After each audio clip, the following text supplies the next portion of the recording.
Le contraste est saisissant entre de vieilles tentes bédouines et ces habitations préfabriquées. Des baraquements construits et estampillés du sigle de l'Union européenne. Nous sommes ici en Cisjordanie, dans la région de Mishor Adoumim, entre Jérusalem et Ramallah, dans la zone C. Selon les accords d'Oslo, il s'agit des territoires sous contrôle administratif et sécuritaire israélien. Une présence de facto de l'Union européenne, jugée illégale selon l'association de droite israélienne Regavim. Bruxelles, selon cet avocat, agit sans l'accord de l'administration civile israélienne.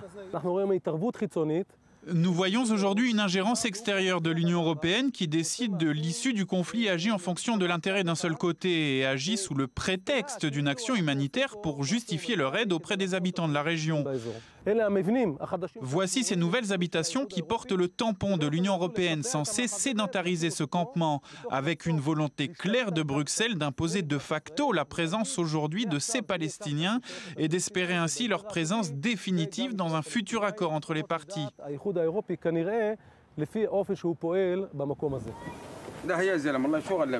En attendant, d'autres campements bédouins ont eux été détruits. Au terme d'un processus juridique long de plusieurs mois, 63 tentes, maisons et infrastructures ont été démolies par l'armée israélienne.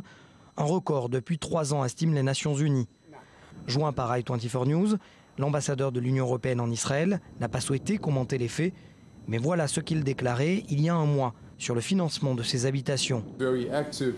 L'agence humanitaire de l'UE est très active en zone C en faveur des habitants de cette région. L'agence nous rapporte chaque mois entre 5 et 7 projets humanitaires détruits. Nous sommes très préoccupés par ce problème. Après tout, il s'agit de l'argent des taxes payées par les contribuables européens.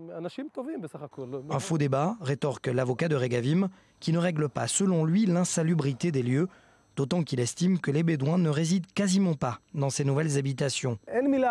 Il n'y a pas d'autre mot que culotté pour définir l'action de l'Union européenne, d'autant qu'au-delà du fait que ce n'est pas légal, ceci n'est pas humanitaire, c'est les laisser dans des conditions précaires, sans arrivée d'eau, sans tout à l'égout et sans école. La création d'une zone d'habitation pour ces Bédouins serait prévue dans la région de Jéricho. Mais pour cette activiste de l'ONG israélienne de gauche radicale B'Tselem, cela correspondrait à transférer ces populations, et ce contre leur gré. Le problème ne serait alors pas l'Union européenne, mais bien les autorités israéliennes.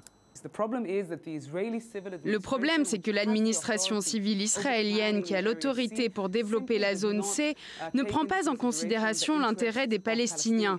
Son intervention, au contraire, est de développer les constructions des implantations au lieu de s'intéresser aux besoins des Palestiniens. C'est précisément ici que, selon l'administration civile israélienne, viendra poser dans quelques jours l'Union européenne ses maisons en préfabriqué.